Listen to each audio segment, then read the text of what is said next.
Genghis Khan's original name was Temujin. After being proclaimed the Great Khan of Mongolia, he became known as Genghis Khan. The history of Genghis Khan is described in detail in the book known as The Secret History of the Mongols. The Secret History of the Mongols consists of 12 chapters. Based on this book, the life and history of Genghis Khan are presented here in a summarized form.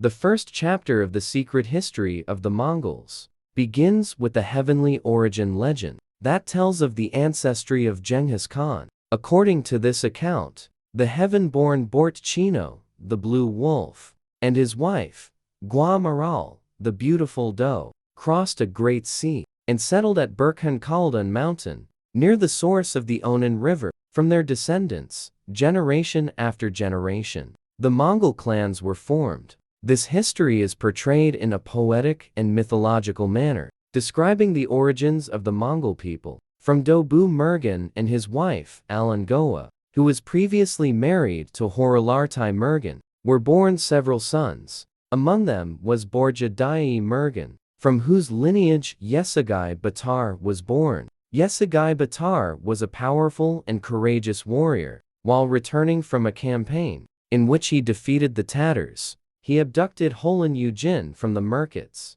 and took her as his wife. Holan Yujin was a woman of great beauty and wisdom, and she lived in happiness with Yesagai Batar. Temujin was born at Delian, Bulldog, by the Onan River. According to legend, he was born clutching a blood clot in his hand, a sign believed to foretell that he would become a great conqueror and a mighty ruler of the world. At that time, Yesagai Batar had captured a Tatar leader named Temujin Yuj. In celebration of his victory, he named his newborn son Temujin. Temujin spent his early childhood living happily with his parents. However, tragedy soon followed. When Temujin was 9 years old, according to some sources 12, Yesagai Batar traveled to arrange Temujin's engagement with Day Sechin of the Anjarat clan. On his return journey, he was poisoned by the Tatars and later died.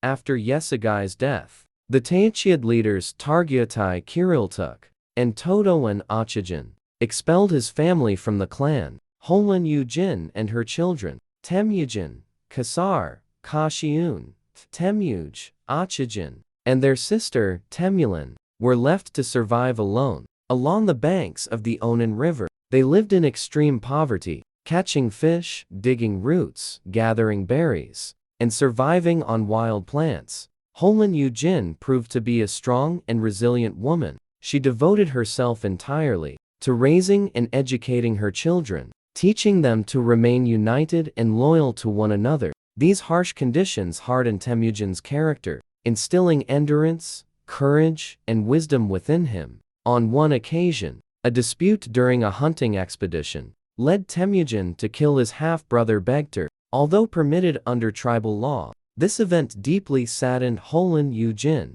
Later, the Tachiads captured Temujin and enslaved him, placing a wooden collar around his neck and forcing him into hard labor. Despite this, Temujin managed to escape. He broke his collar in the river and found refuge with Sorgan Shira and his sons, Shilaun and Shimbai, who helped hide and protect him. They became his first loyal allies. Temujin then fled to Burkhan Khaldan mountain, where he prayed to heaven and earth, and vowed that the mountain would be his protector. Burkhan Khaldan later became a sacred place in Mongolian history, closely associated with Genghis Khan's legacy. Although the Tachiads searched for him for a long time, they failed to find him. Temujin eventually reunited with his mother and siblings, and continued to endure a life of hardship. This chapter vividly reflects Mongolian tribal life, the traditions of vengeance,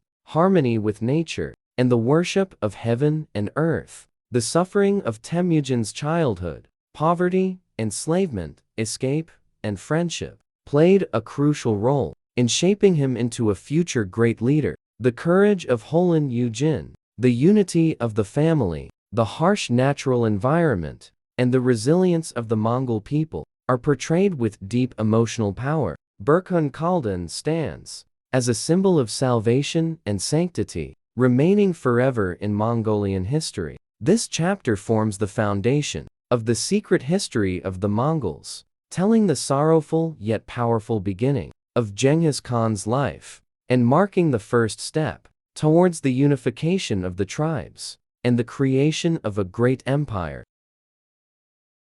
The second chapter of the secret history of the Mongols begins with the events of Temujin's youth and describes the major turning points of his life, including his marriage, the gathering of allies, his first major war, and the beginnings of friendship and betrayal. Temujin reached adulthood and entered the prime of his life. While his father, Yesugai Batar, was still alive, he had arranged Temujin's betrothal with Day Sechin of the Anjarat clan to his daughter, Bort Yujin. In fulfillment of his father's promise, Temujin traveled to Day Sechin, where he was formally engaged to Bort Yujin, and soon married her. Bort Yujin was a woman of beauty, intelligence, and courage. She presented Temujin with a coat made from black sable fur, symbolizing the strength and unity of their bond. Temujin brought Bort Yujin home, and this marriage brought him happiness. Although severe trials soon followed, Temujin renewed ties with his father's sworn friend, Togrul, also known as Wang Khan, the leader of the Kariat tribe. Because of his friendship with Yesugai Batar, Wang Khan treated Temujin like a son and offered him protection and support. At the same time, Temujin reunited with his childhood friend, Yemuka, with whom he had once sworn the oath of Anda, a bond of sworn brotherhood.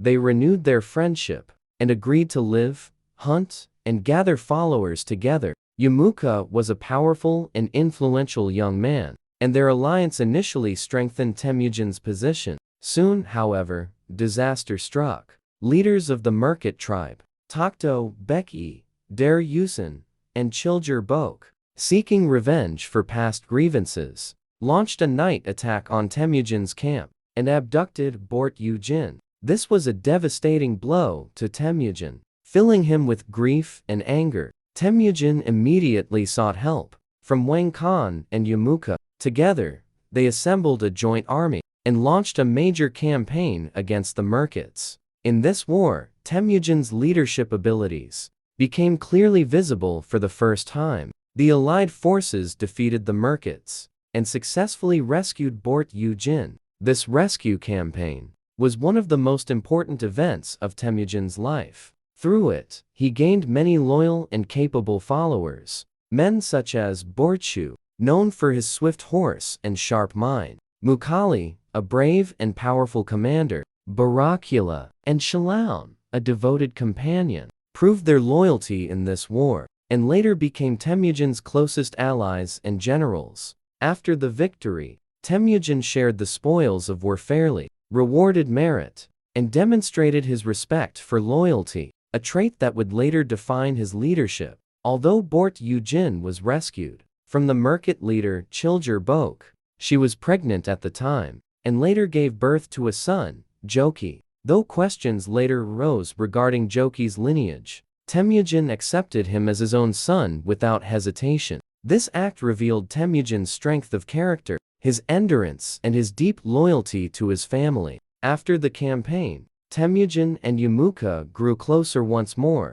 and renewed their oath of brotherhood. They lived together, hunted, gathered warriors, and formed alliances with various tribes. However, Yemuka gradually became jealous as Temujin's reputation grew and more people began to follow him. What had once been brotherhood slowly turned into rivalry. Eventually, disputes over hunting grounds and tribal leadership led to a serious break between them. Yemuka chose to part ways and follow his own path, marking the beginning of a tragic division. During this period, Temujin continued to gather strength and recognition. He respected Wang Khan, sought his advice, and maintained their alliance. With the support of his brothers, including Kasar and Kashiun, he expanded his influence among the tribes. Bort Yujin also played a crucial role, offering wise counsel and strengthening the foundation of the family.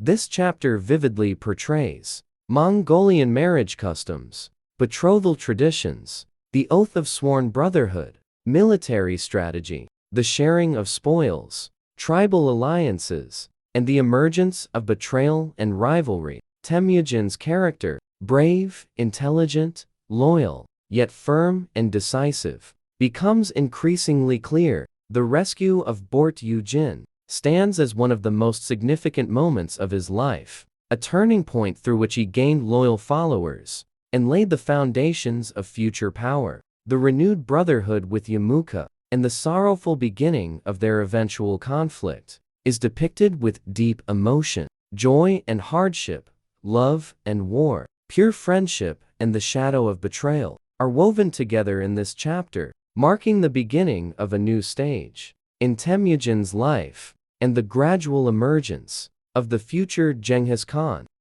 The third chapter of The Secret History of the Mongols describes the most crucial and climactic period of Temujin's life. It focuses on the final destruction of the Merkit tribe and the great event of the year 1206, when Temujin was proclaimed Genghis Khan at the Grand Assembly of the Mongols. The war of vengeance against the Merkits was directly linked to the abduction of Bort Yujin. Although Temujin had once rescued his wife, the Merkits continued to fear his growing power and attempted further attacks and acts of revenge. As a result, Temujin decided to eliminate the Merkit threat completely. He gathered his forces and sought assistance from his allies, including Togrul known as Wang Khan, Yamuka, and other supporters. A vast army was assembled, and Temujin's full military genius was revealed in this campaign. He employed advanced tactics, including intelligence gathering, rapid maneuvers, and psychological warfare. The leading Merkit chiefs, Takhto Beki, Der Yusin, and Kudun Orkan, were powerful adversaries, yet Temujin's forces defeated them through a series of carefully planned battles. Fighting took place along the banks of the Onan and Selenge rivers, where the speed of mounted archers, expert use of bows, and the tactic of feigned retreat played decisive roles. Temujin's close companions, Borchu, Mukali, Subadai, and Jeeb, distinguished themselves on the battlefield, scattering the Merkit forces and capturing their leaders. Takhto Beki fled and sought refuge among the Naiman, but was later driven out and is said to have died in exile. Most of the Merkit people surrendered and were absorbed into Temujin's army, greatly increasing his power. After the war, the spoils were abundant. Temujin distributed them fairly among his warriors and companions, rewarded merit, and honored loyalty above all else. This marked the first clear appearance of his governing principles: promotion by merit and justice. With the Merkits destroyed, Temujin gained control over most tribes of eastern Mongolia, and his reputation rose to unprecedented heights. Following this great victory, the time came to unite all Mongol tribes. In 1206, a grand assembly, or Kurultai, was held near the source of the Onan River. This was an unparalleled event in Mongolian history. Nobles, commanders, officials, and people from all tribes gathered and proclaimed Temujin the heaven-ordained supreme leader. He was granted the title Genghis Khan, a name believed to mean vast and mighty, like the ocean. The assembly was marked by celebration, praise, music, rituals of fire worship, prayers to heaven, and solemn oaths of loyalty. After ascending the throne, Genghis Khan immediately began reforms. He proclaimed the great law known as the Yasa, which established strict discipline, promotion based on merit, appointments based on ability rather than clan origin, freedom of religious belief, and severe punishment for theft, deception, and betrayal. The Yasa became the political foundation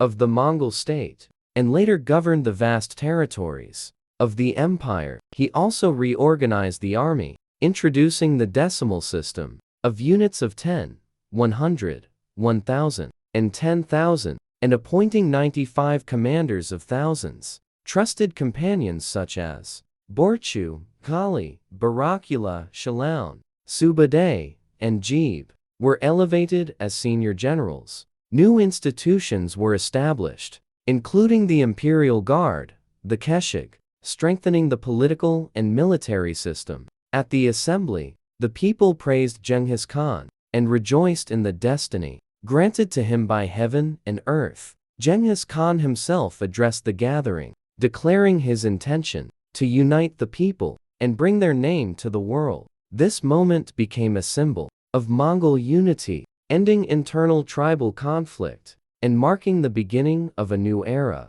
This chapter vividly portrays the Grand Assembly, the ceremony of enthronement, law-making traditions, military organization, the principle of rewarding merit, and the worship of heaven and earth. Genghis Khan's leadership, wisdom, courage, and sense of justice are fully revealed as his path to becoming a great Khan reaches its peak. The destruction of the Merkits demonstrates his military brilliance, while the Great Assembly of 1206 stands as a monumental political achievement. This chapter is one of the most joyful and uplifting sections of The Secret History of the Mongols, celebrating Mongol pride and unity. From the moment he received the title of Genghis Khan, the era of the Mongol Empire began, laying the foundation for the world-changing events that were yet to come.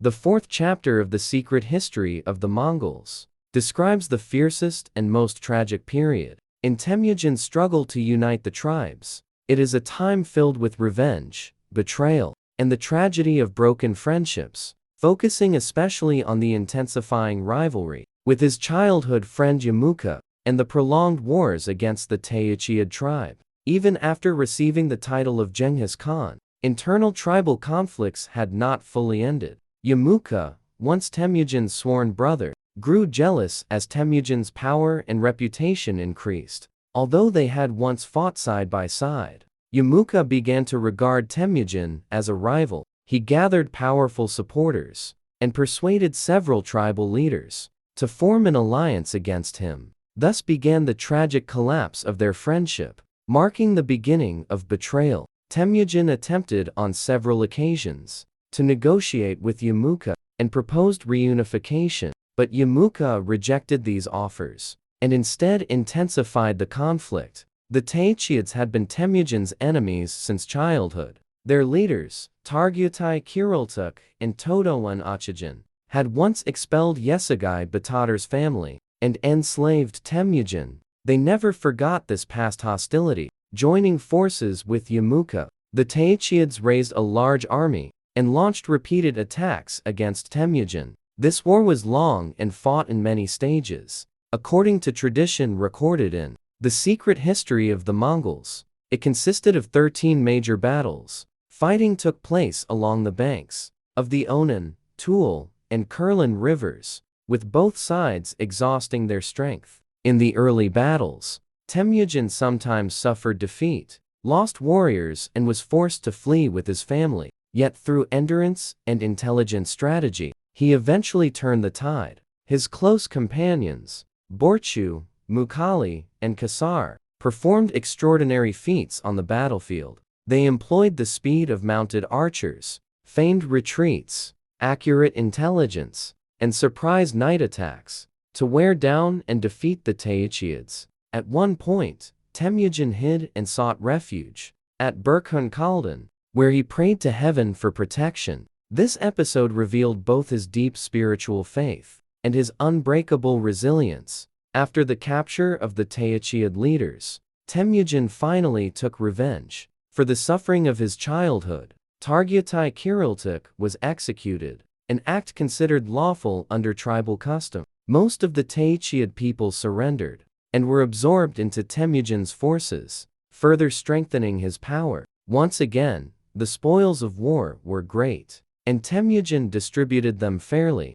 rewarding merit and honoring loyalty above all else. The struggle with Yemuka, however, was the most tragic of all. After suffering defeat, Yemuka fled, but was eventually betrayed by his own followers. who handed him over to Temujin. When Yamuka was brought before him, Temujin remembered their oath of brotherhood and their shared past. According to tradition, he ordered Yamuka's death without the shedding of blood, breaking his back, a gesture meant to show respect to a former sworn brother. This moment embodied the full tragedy of friendship and betrayal. Temujin is said to have grieved deeply, and Yamuka's final words are remembered as an expression of regret for having become his rival. This chapter vividly portrays tribal revenge customs, the brutality of war, jealousy and betrayal, and the sorrow of broken brotherhood. Temujin's courage, endurance, strategic intelligence,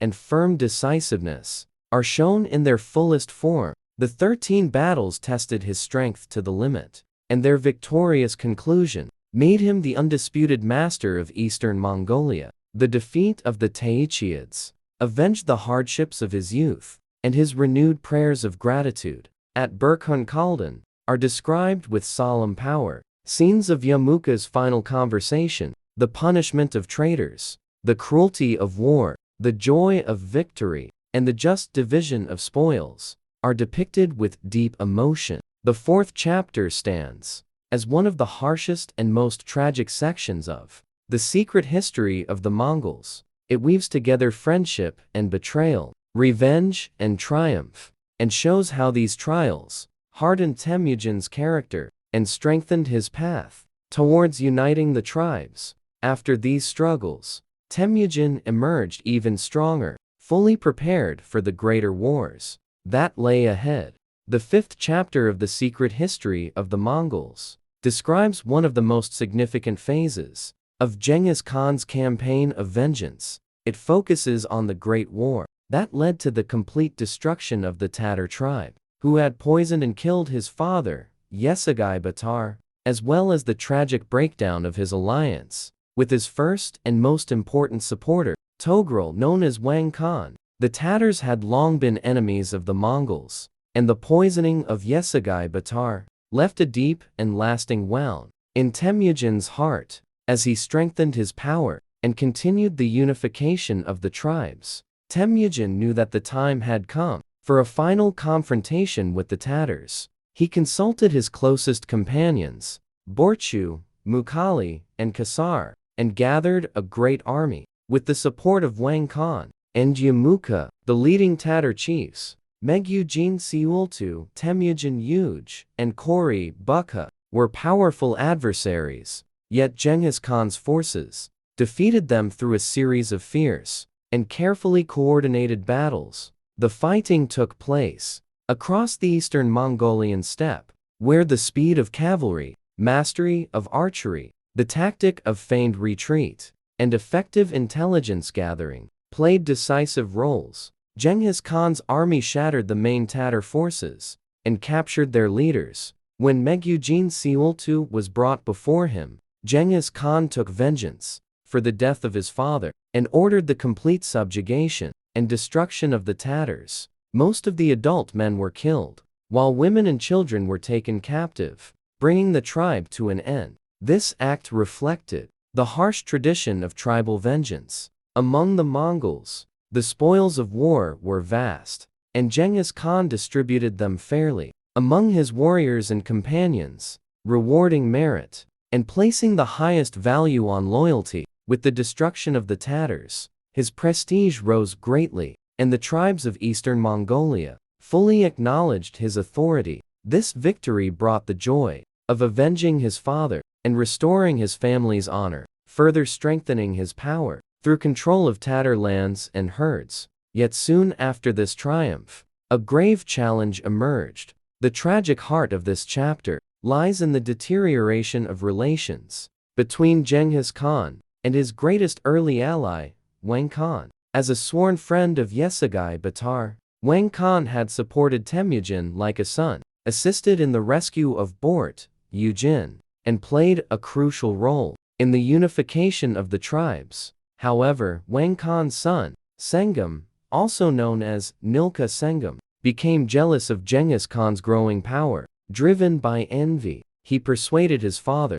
to plot the destruction of Genghis Khan. Although Wang Khan hesitated inwardly, he ultimately listened to his son and chose betrayal. On one occasion, Wang Khan invited Genghis Khan to a feast and wedding celebration, intending to arrest and kill him. Thanks to intelligence gathered by his followers, including Borchu, Genghis Khan learned of the plot and managed to escape. This betrayal deeply shocked him, and he is said to have lamented, "Why has the man who was once my ally turned against me?" Wang Khan and Sengum then allied themselves with Jamikand, gathered a large army to oppose Genghis Khan. This rupture revealed the deadly mixture of envy, betrayal, and political calculation that characterized tribal struggles. Upon learning of the betrayal, Genghis Khan immediately mobilized his forces and declared war on the Kariot tribe. This conflict marked the beginning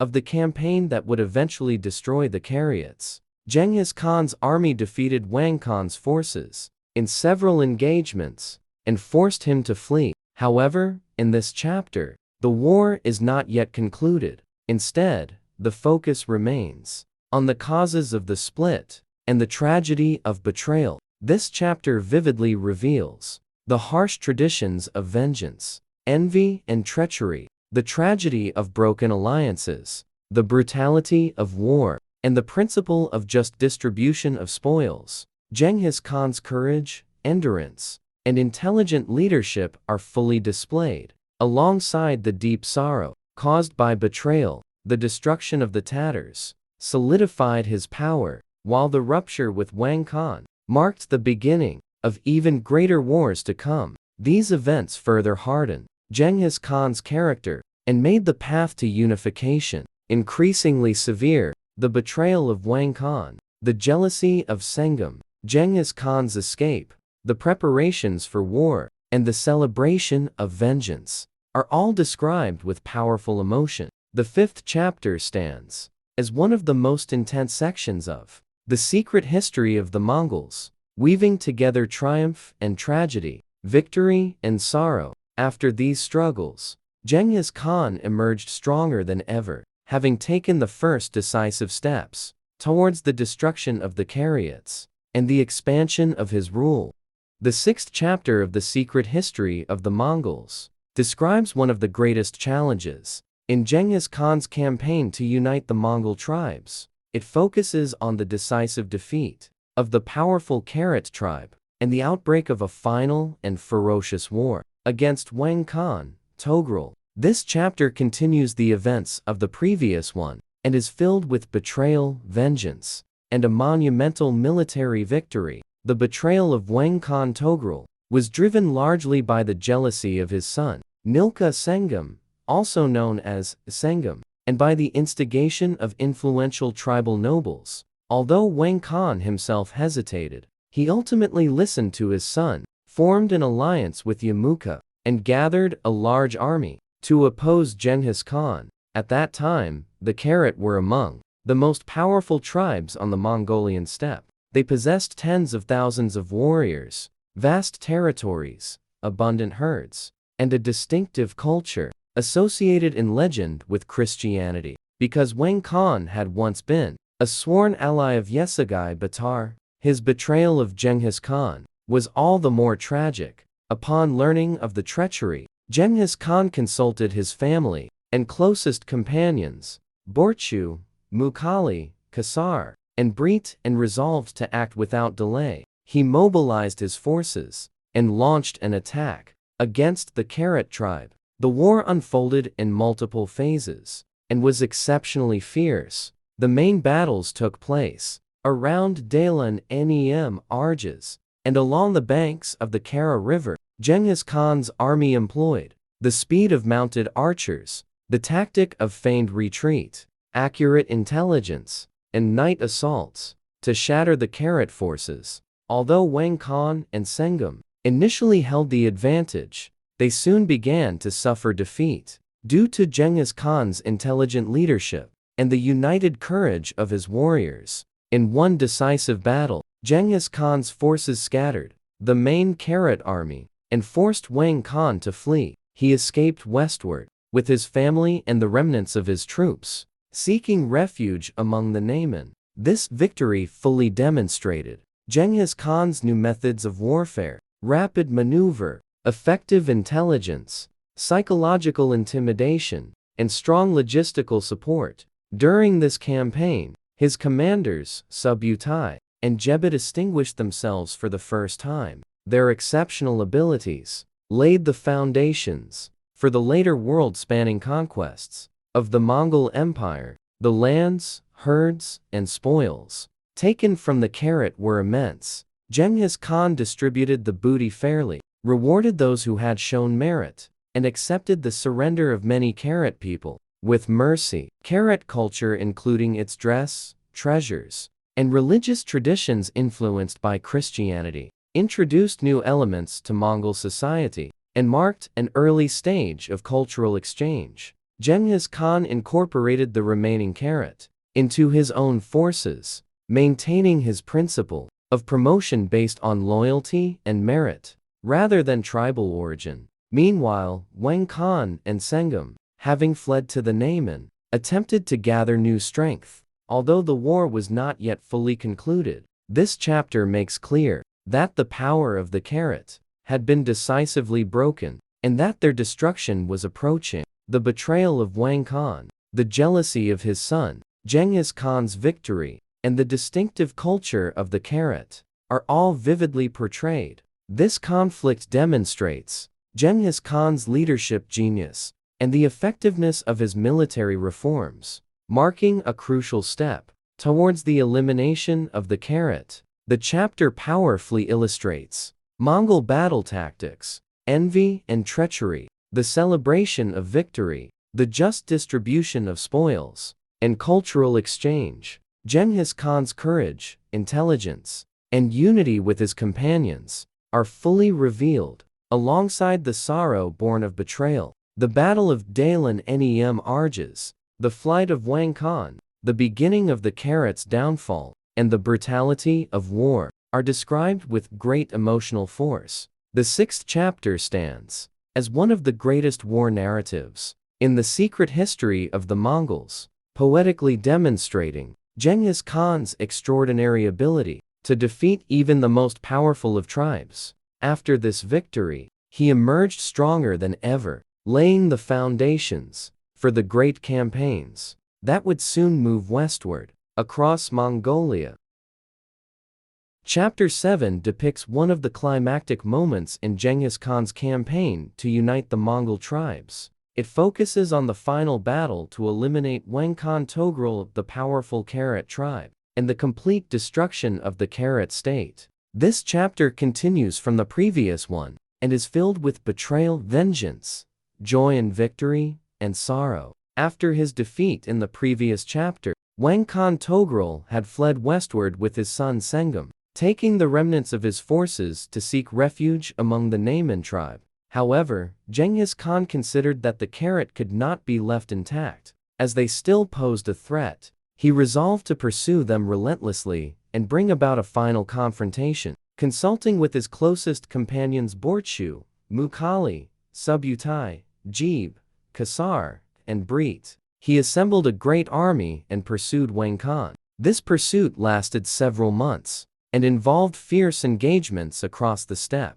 Wang Khan attempted to ally with Tayan Khan of the Nayman, but the Nayman did not fully accept him and remained wary. Thanks to Genghis Khan's fast-moving army and highly effective intelligence, the positions of Wang Khan's forces were discovered, and a sudden attack was launched. The decisive battle occurred on the western Mongolian plains. Once again, the speed of the mounted archers, the tactic of feigned retreat, and night assaults played a crucial role. Despite exhausting their final strength, Wang Khan and Sengam were defeated, and Wang Khan was captured. Legend has it that Wang Khan Togrul, upon his death, addressed Genghis Khan with sorrowful words: "I regarded you as my own son, why have you forsaken me thus?" Genghis Khan had respected Wang Khan and was deeply grieved by his passing. Sengam either died in battle or fled and later perished. Some of Wang Khan's daughters and children were incorporated into Genghis Khan's family, forming political alliances Most of the Karat surrendered and joined Genghis Khan's army, while the tribe itself was completely destroyed. The lands, vast herds, treasures, fine garments, and cultural artifacts of the Karat became spoils. Genghis Khan distributed these fairly, rewarded those who had distinguished themselves, and valued loyalty highly. Karat culture, including its Christian-influenced traditions, script, and arts, exerted a lasting influence on the Mongols, marking a key moment of cultural exchange. Genghis Khan accepted the remaining Karat people with mercy and continued his principle of promoting individuals based on merit. This victory stands as one of Genghis Khan's greatest achievements. With the Karat eliminated, no powerful rival tribes remained on the Mongolian steppe. Because Wang Khan had once aided Genghis Khan and played a key role in rescuing Breit, his fall was all the more tragic. According to legend, Genghis Khan lamented, "It is a sorrow that a man who was once my ally has perished thus." This chapter vividly portrays Mongol warfare tactics, betrayal and vengeance, the joy of victory, cultural exchange, and the tragedy of lost alliances. It captures Genghis Khan's leadership genius, his innovative military strategies, and his fairness, as well as the sorrow he experienced when faced with treachery. The final battle against Wang Khan, his flight and death, the destruction of the Karat, the distribution of spoils, and the military brilliance of Genghis Khan, are all narrated with powerful emotion. Chapter 7 represents one of the greatest victories in the secret history of the Mongols, showing in striking detail Genghis Khan's ability to eliminate a formidable opponent. After this triumph, Genghis Khan became the undisputed ruler of the Mongolian steppe, laying the foundations for the major campaigns against the western tribes such as the Nayman and Merkit. Chapter 8 narrates the climactic stage in Genghis Khan's campaign to unite Western Mongolia. It focuses on the defeat of the powerful Nayman tribe, the crushing of Tayan Khan, and the tragic fate of Genghis Khan's childhood friend, Yemuka. This chapter follows the destruction of the Karat, showing the final moments of tribal unification and Genghis Khan's emergence as the undisputed ruler of the Mongolian steppe. At the time, the Nayman were the strongest state in western Mongolia. Tayan Khan or Bayruk Khan commanded a vast army, extensive territory, and abundant resources. When Wang Khan Togrul and his son Sengum arrived after their defeat, Tayan Khan welcomed them cautiously, planning to use the situation to his advantage. However, after eliminating the Karat, Genghis Khan resolved to attack the Nayman immediately. Consulting with his closest allies Borchu, Mukhali, Subutai, and Jeeb, he gathered a large army and advanced westward. The Nayman, upon learning of Genghis Khan's approach, prepared their forces under Tayan Khan and his sons, Bayruk and Kaksu Sabrak. Legend holds that Tayan Khan boasted, "The Mongols are many, but we are stronger." Yet Kaksu Sabrak warned him, "The Mongol army is swift and disciplined. Do not underestimate them."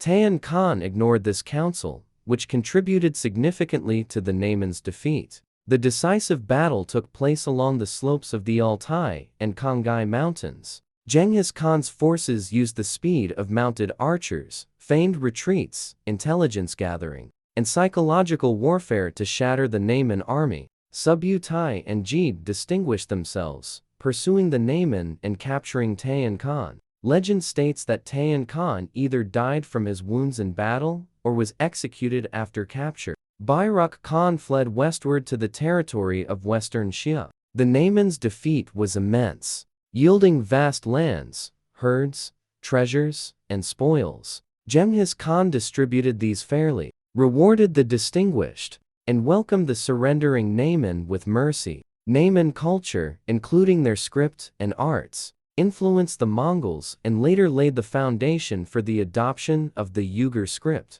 The fate of Yemuka was tragic. Having allied with the Karat and Nayman, he was betrayed by his closest followers after their defeat and handed over to Genghis Khan. Upon his capture, Genghis Khan, recalling their childhood friendship and sworn bond, was deeply saddened. Legend holds that Yemuka himself requested, Because I opposed you and betrayed our bond, kill me without shedding blood. Genghis Khan executed him by breaking his back, an honorable death according to Mongol custom. Yamuka's last words reportedly were, "I once thought of you as my brother, yet I regret that I became your rival. Now nothing can prevent you from becoming Khan." Yamuka's death marked a profound personal tragedy, and Genghis Khan mourned deeply. The traitorous followers of Yamuka were severely punished, with the Nayman defeated. All remaining opposition to Genghis Khan was eliminated, completing the unification of the Mongolian steppe.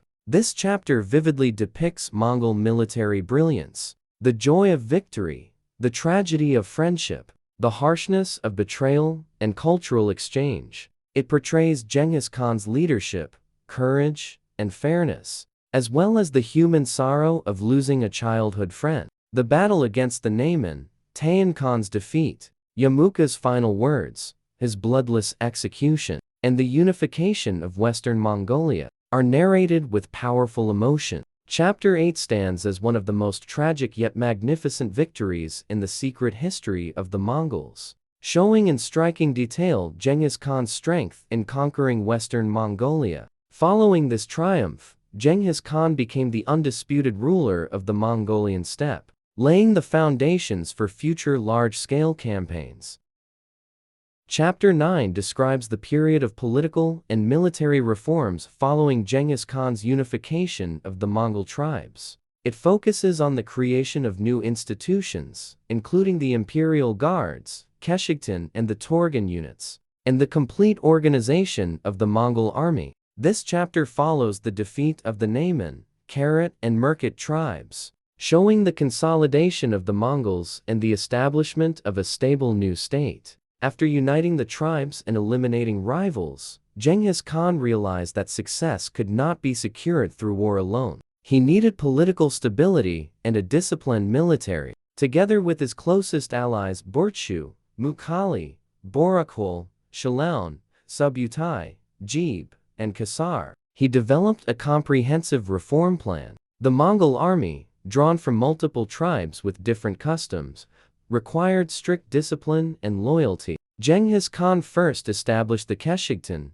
a day and night guard. The Keshigtan were responsible for protecting the Khan and his family, carrying out orders immediately, and conducting intelligence work. This ensured the Khan's security and the swift execution of commands. The Keshigtan were chosen from the most loyal, brave, and capable young men, received specialized training, and maintained continuous shifts. This unit later became a central part of the Mongol Empire's administration. Next, he created the Torgan, the household troops. They were responsible for protecting and serving the Khan's family, assisting with daily life, and maintaining order within the palace. The Torgan were selected for discipline and loyalty, and appointments were made based on merit rather than tribal origin. Genghis Khan also officially appointed the imperial attendants, his closest advisors and confidants. Those who had been loyal from childhood, such as Borchu, Mukhali,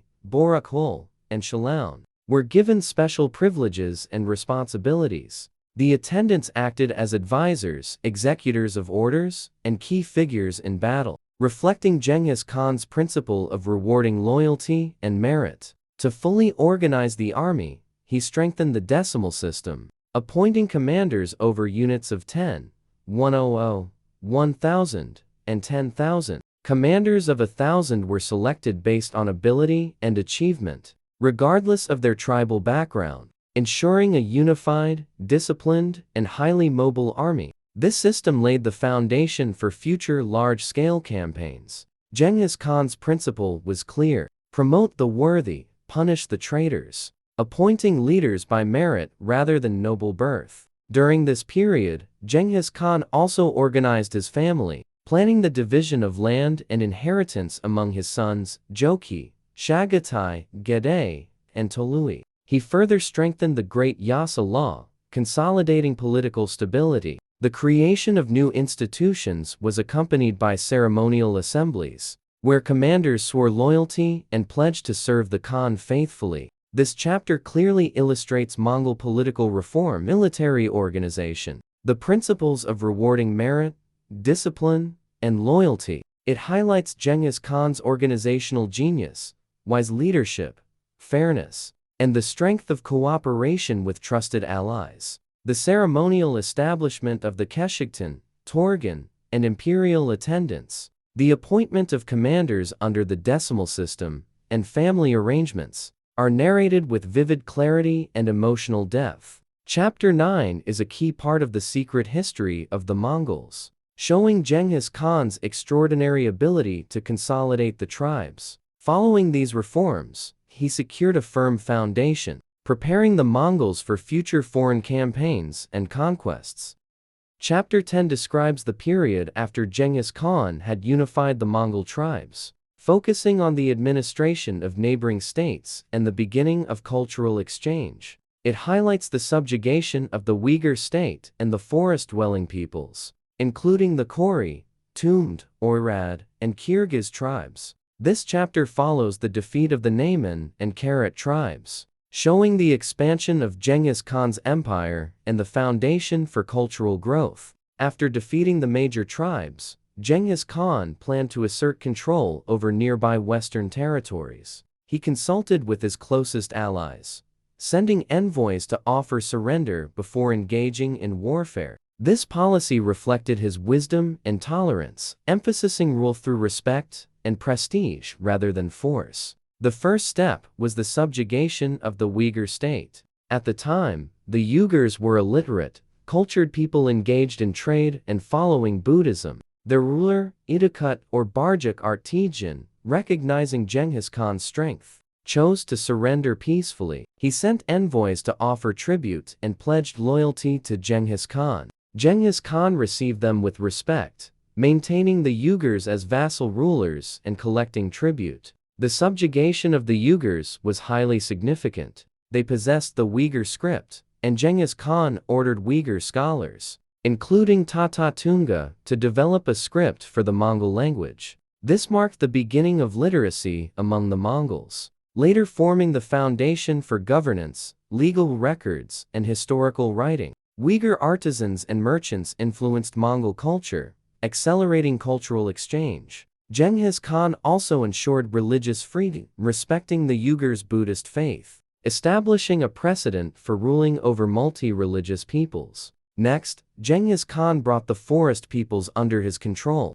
the Kori, Tumd, Oirad, and Kyrgyz tribes. These groups inhabited the Altai and Sayan Mountains and the Siberian taiga, engaged in hunting and animal husbandry, and fielded strong mounted forces. Some leaders resisted, but Genghis Khan's army quickly defeated them. The Kori Tumd leaders surrendered, offered tribute, and were incorporated, as were the Oirad and Kyrgyz peoples. During these campaigns, Subutai and Jib distinguished themselves, employing tactics suited to forested terrain and rapid movement. The forest people's hunting skills and strong horses strengthened the Mongol army, while their territories, furs, and livestock became valuable spoils. Genghis Khan integrated these peoples into his forces, using their expertise to augment his army. These conquests expanded the Mongol Empire, securing western frontiers and opening avenues for trade and cultural exchange.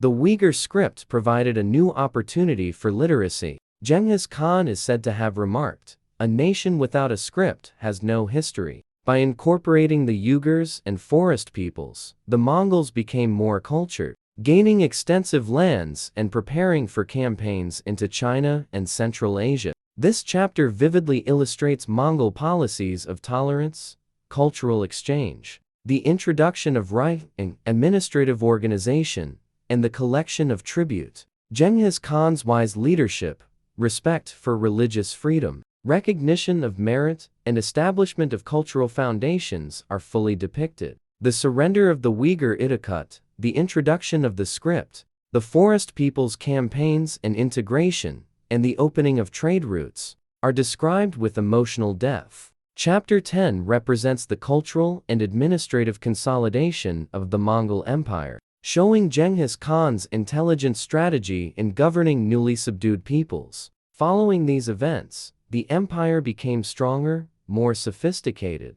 and prepared for major campaigns into China and Central Asia.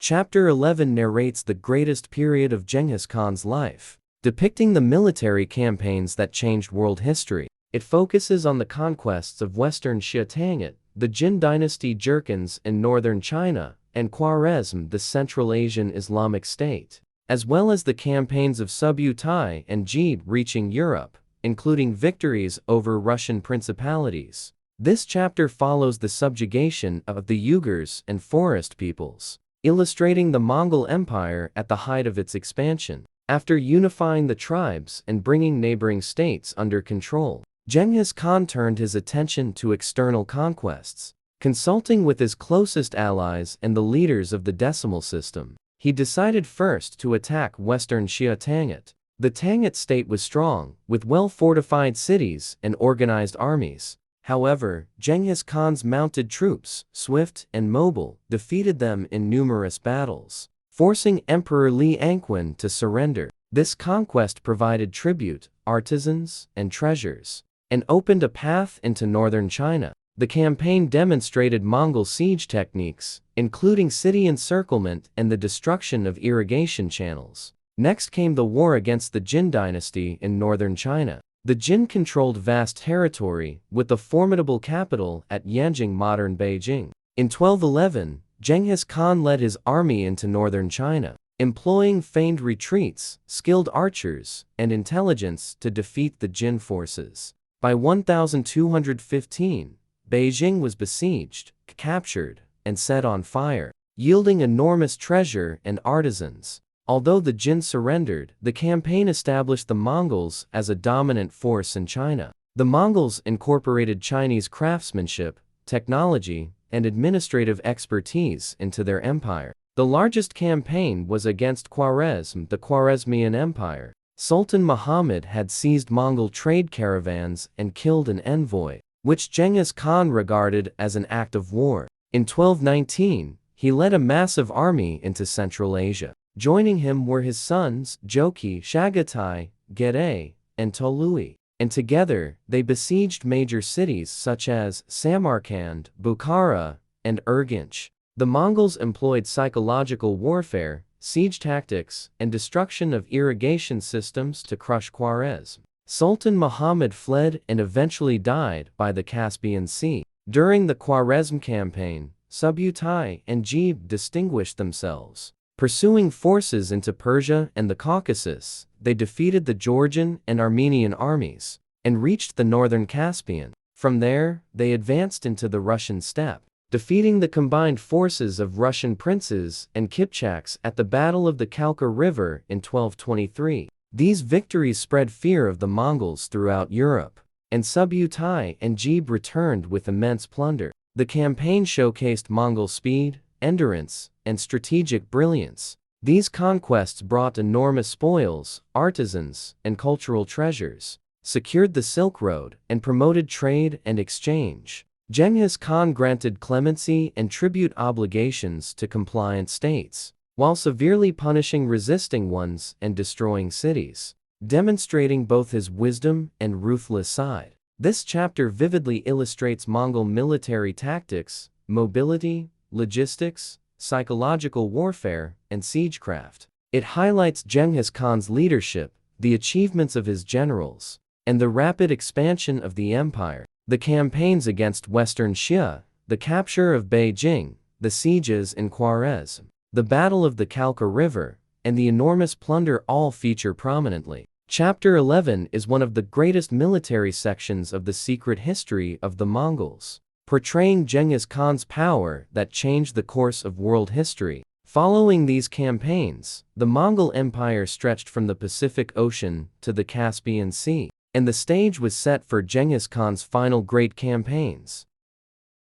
Chapter 12 is the final chapter of the secret history of the Mongols, narrating the last years of Genghis Khan's life, his final campaign against Western Xia, the legendary accounts of his death, the guidance he gave to his family, the appointment of his successor, the secret of his burial, and the immense legacy he left behind. This chapter continues from the previous campaigns, providing a deep depiction of the conclusion of Genghis Khan's life and the succession of his empire. After his campaigns against Khwarezm and the Jin dynasty, Genghis Khan did not stop. He considered Western Xia Tangit to have been treacherous, despite previously surrendering, and decided to launch a final campaign in 1226. Genghis Khan personally led his army, traveling with his sons, and laid siege to Tangit cities and fortresses. The battles were fierce. Emperor Li Shan pledged surrender, but Genghis Khan had planned to completely destroy them.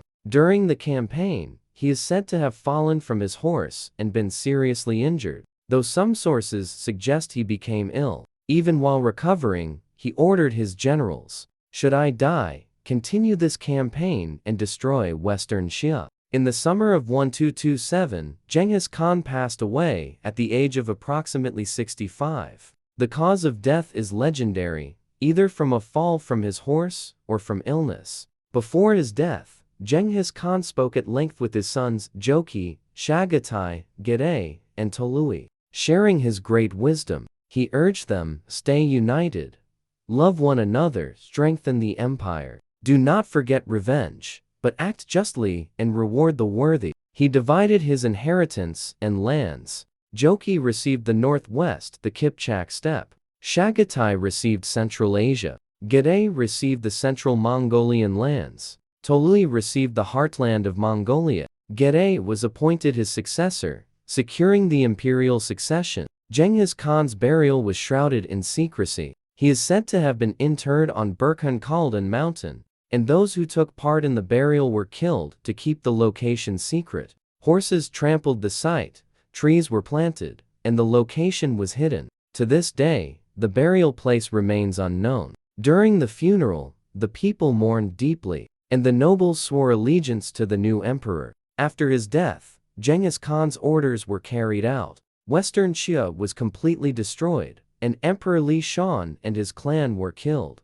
This was Genghis Khan's final act of vengeance. By the time of his death, the Mongol Empire stretched from the Pacific Ocean to the Caspian Sea, and later generations would expand it even further. Genghis Khan left an extraordinary legacy. He unified the tribes, codified the Great Yasa Law, created a new military system, introduced writing, secured trade routes such as the Silk Road, promoted cultural exchange, and built an empire that changed world history. Though ruthless in war, he was also just, wise, courageous, rewarded merit, and granted religious freedom. Genetic studies suggest that millions today are descended from him, demonstrating the profound impact of his life. This chapter vividly portrays Genghis Khan's final words of advice, the organization of his family, the secret burial, the grief surrounding his death, and the succession of his empire. His death brought deep mourning to the Mongols,